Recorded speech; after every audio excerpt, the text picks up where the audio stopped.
Assalamualaikum warahmatullahi wabarakatuh.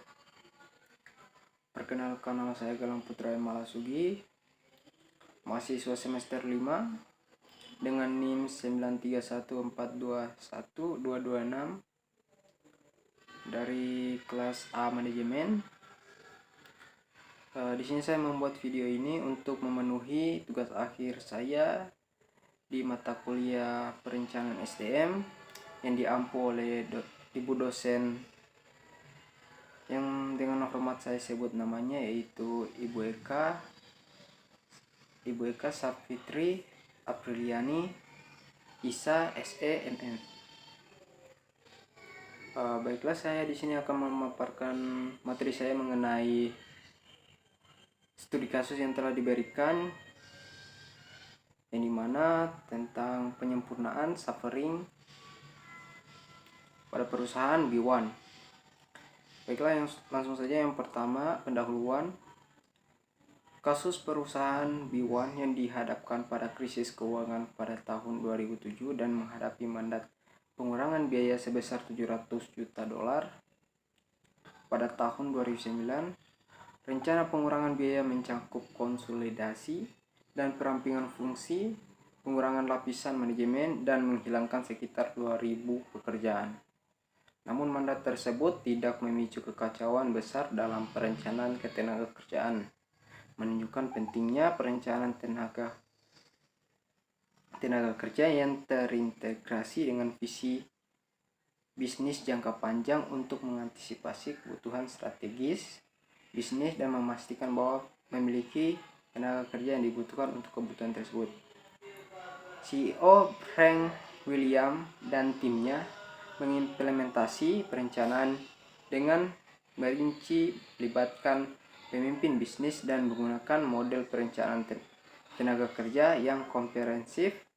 Proses tersebut tidak hanya menjawab mandat pengurangan biaya, tetapi juga memberikan fleksibilitas untuk menanggapi perubahan kondisi bisnis dengan keterlibatan penuh pemimpin bisnis, penekanan pada keterlibatan karyawan, dan pendekatan proaktif terhadap perubahan perencanaan tenaga kerja B1, memberikan kontribusi penting terhadap perencanaan sumber daya manusia secara keseluruhan. Yang dimana menurut Anda, mengapa penting bagi B1 untuk menghitung faktor kurangnya partisipasi karyawan dalam perencanaan tenaga kerja? Menurut saya, penting bagi B1 untuk memperhitungkan faktor kurangnya partisipasi karyawan dalam perencanaan tenaga kerja karena partisipasi karyawan dapat memberikan pengaruh pada kinerja individu karyawan dan pada akhirnya akan memberikan dampak yang sangat besar terhadap keberhasilan suatu perusahaan. Keterlibatan dan partisipasi karyawan merupakan aspek yang penting dalam setiap organisasi. Keterlibatan dan partisipasi karyawan dapat dilakukan secara maksimal jika kepuasan kerja itu telah terpenuhi. Oleh karena itu, perusahaan perlu memperhatikan faktor-faktor yang mempengaruhi partisipasi karyawan seperti mengembangkan karir, kompensasi, promosi jabatan, dan kepuasan kerja. Dengan memperhitungkan faktor kurangnya partisipasi karyawannya, B1 dapat mengidentifikasi masalah dan menemukan solusi untuk meningkatkan partisipasi karyawan dan kinerja organisasi secara keseluruhan. Nah, selanjutnya itu ada pertanyaan kedua, yaitu apa manfaat yang Anda lihat dengan membagi proses perencanaan berdasarkan unit bisnis melalui beberapa lapisan pemimpin? Apakah Anda melihat adanya kelemahan dalam melakukan hal tersebut? Baiklah, langsung saja jawabannya, yaitu yang manfaat yang saya lihat yaitu penyesuaian dengan kebutuhan unit bisnis. Memisahkan proses perencanaan berdasarkan unit bisnis memungkinkan setiap unit bisnis untuk fokus pada kebutuhan dan tujuan mereka sendiri yang dapat meningkatkan efektivitas dan responsivitas perencanaan.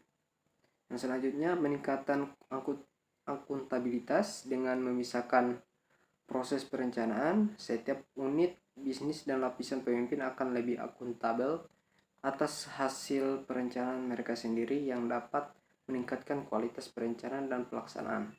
Dan yang selanjutnya terakhir yaitu manfaatnya peningkatan keterlibatan, yang dimana memisahkan proses perencanaan dapat meningkatkan keterlibatan karyawan dan pemimpin di setiap unit bisnis yang dapat meningkatkan motivasi dan kinerja. Selanjutnya itu ada kelemahan. Yang pertama, kurangnya koordinasi. Memisahkan proses perencanaan dapat mengurangi koordinasi antara unit bisnis dan lapisan pemimpin yang dapat mengurangi efisiensi dan efektivitas perencanaan. Yang kedua, duplikasi usaha. Memisahkan proses perencanaan dapat menyebabkan duplikasi usaha dan sumber daya unit bisnis yang dapat mengurangi efisiensi dan efektivitas perencanaan. Dan selanjutnya yang ketiga, kurangnya visi holistik, di mana memisahkan proses perencanaan dapat mengurangi visi holistik organisasi yang dapat mengurangi kemampuan organisasi untuk merespon perubahan dan peluang perusahaan. Yang selanjutnya itu adalah kesimpulan, di mana Departemen Sumber Daya Manusia dapat menggunakan beberapa strategi untuk menangani situasi yang berkaitan dengan analisis pekerjaan, di mana antara lain yang pertama, melakukan analisis pekerjaan secara sistematis. Departemen SDM dapat melakukan analisis pekerjaan secara sistematis untuk mengidentifikasi kebutuhan kerja dan memastikan bahwa karyawan memiliki keterampilan dan kualifikasi yang sesuai dengan pekerjaan mereka.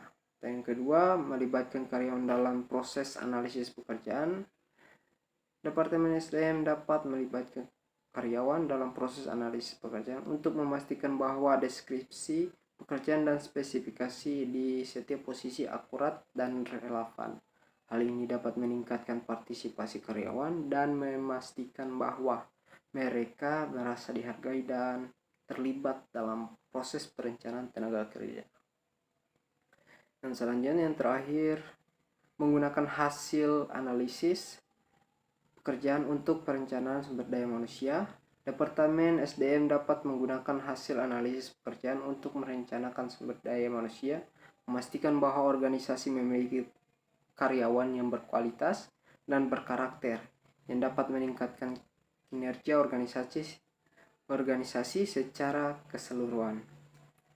Kesimpulan kedua yaitu perencanaan sumber daya manusia sangat penting dalam organisasi karena dapat memberikan gambaran yang jelas tentang kebutuhan tenaga kerja di masa depan dan memastikan bahwa organisasi memiliki karyawan yang berkualitas dan berkarakter yang dapat meningkatkan kinerja organisasi secara keseluruhan. Perencanaan SDM juga dapat membantu organisasi dalam merencanakan rekrutmen, pelatihan, dan pengembangan karir. Dengan melakukan perencanaan SDM yang baik, organisasi juga dapat memastikan bahwa mereka memiliki karyawan yang memiliki keterampilan dan kualifikasi yang sesuai untuk pekerjaan mereka dan dapat memenuhi kebutuhan organisasi di masa depan. Oleh karena itu, perencanaan SDM sangat penting bagi organisasi untuk memastikan keberhasilan dan keberlangsungan hidup organisasi di masa depan.